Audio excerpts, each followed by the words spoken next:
बोलल कौगे छाउड़ी आगे के बोलल कौगे छाउड़ी और कौन टेम्पू वाला तोरा से भाड़ा ना लेल कौगे छाउड़ी कौन टेम्पू वाला तोरा से भाड़ा ना लेल कौगे छाउड़ी कोई बुलावे सहरिया में तोरा काहे बताई रे छौड़ा अरे काहे बताई रे छौड़ा कह दे में तू मामी से हमार पिटाई रे छौड़ा अरे कह दे में तू माई से हमार पिटाई रे छौड़ा Presented by Abbas Music Films.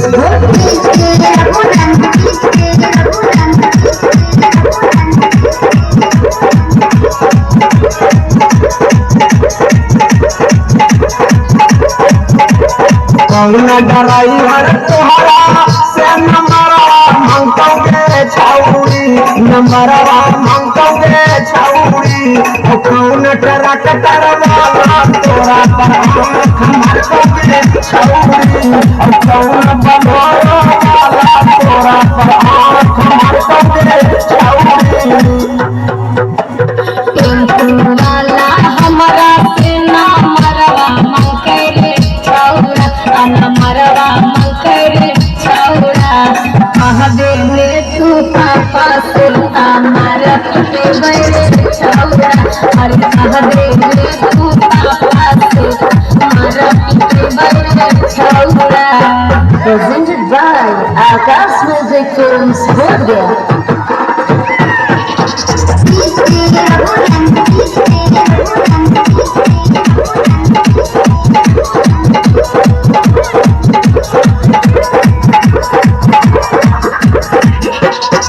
Sonu Singh और ससिया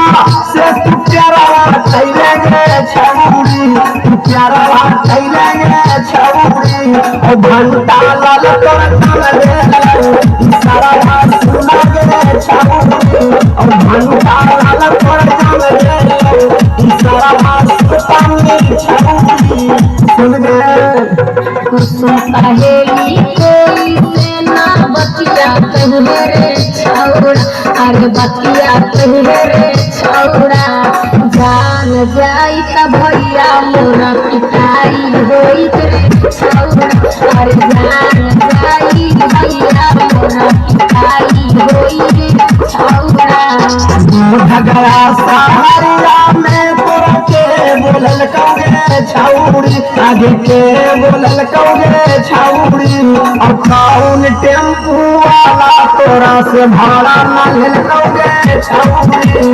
कौन टेम्पू वाला तोरा से भाड़ा ना लेल कौगे छौड़ी कोई बुलावे सहरिया में तोरा काहे बताई रे छौड़ा अरे काहे बताई रे छौड़ा कह दे रे तू मामी से हमार पिटाई रे छौड़ा अरे कह दे रे तू माई से हमार पिटाई रे छौड़ा Presented by Abbas Music Films.